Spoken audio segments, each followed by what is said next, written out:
Tu veux réussir, mais tu continues à penser comme tout le monde. Et c'est exactement pour ça que rien ne change. La vérité, c'est que les résultats que tu obtiens dans la vie sont directement liés à ta manière de penser.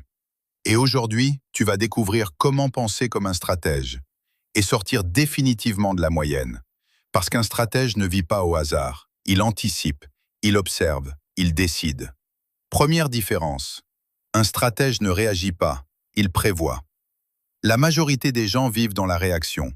Ils attendent que les problèmes arrivent pour agir. Mais un stratège pense en avance. Il se pose toujours cette question.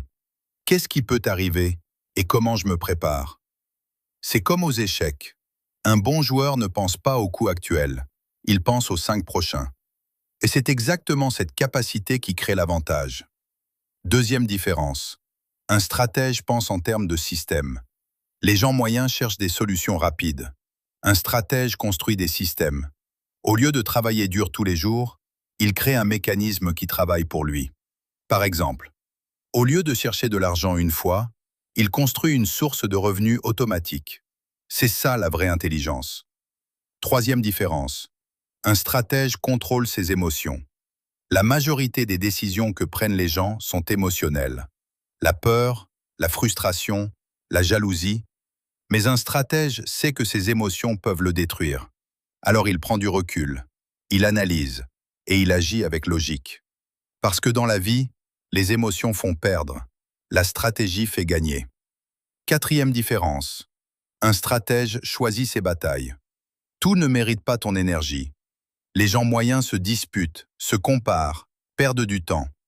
Un stratège ignore ce qui ne compte pas. Il se concentre uniquement sur ce qui peut changer sa vie. Cinquième différence.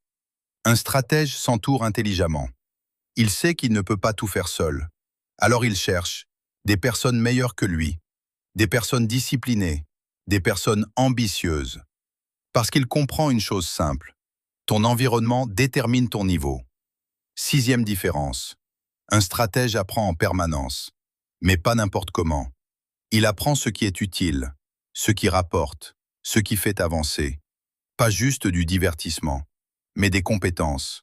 Parce que chaque nouvelle compétence augmente sa valeur. Et enfin, la dernière différence. Un stratège passe à l'action rapidement.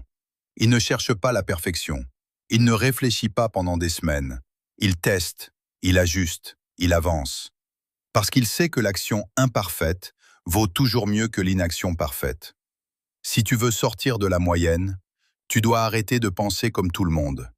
Tu dois voir plus loin, penser différemment, agir intelligemment. Parce qu'au final, ce n'est pas le plus intelligent qui gagne, c'est celui qui pense mieux. Et maintenant que tu sais ça, la vraie question est, est-ce que tu vas continuer comme avant ou commencer à penser comme un stratège? Si tu veux aller plus loin, j'ai créé un guide complet pour transformer ta manière de penser. Le lien est dans la description. Mais souviens-toi, ta vie change, le jour où ta façon de penser change.